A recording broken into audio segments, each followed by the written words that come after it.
ते अपघात असो किंवा रेल्वे अपघात अथवा मधुमेहासारख्या दुर्धर आजाराने ग्रस्त नागरिकांना आपला हात किंवा पाय गमवावा लागला आहे.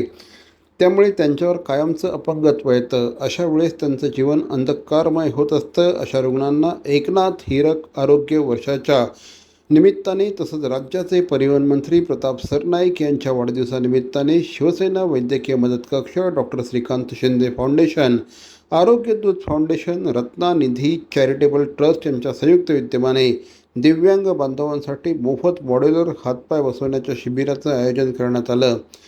शनिवार दिनांक 25 एप्रिल रोजी आनंद आश्रम येथे सकाळी 10 ते दुपारी 4 या वेळामध्ये या कार्यक्रमाचं आयोजन करण्यात आलं होतं. मोठ्या संख्येने गरजूंनी याचा लाभ घेतला.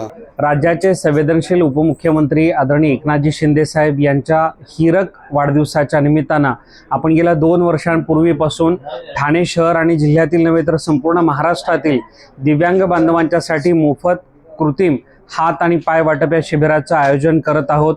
आज योगायोगानं राज्याचे परिवहन मंत्री प्रताप सरनाईक साहेबांचा देखील वाढदिवस आहे आणि या दोन्ही विशेष दिनांचा औचित्य साधत टेंबी नाका आनंद आश्रम या ठिकाणी दिव्यांग बांधवांच्यासाठी या आरोग्य शिबिराचं आयोजन केलेलं आहे.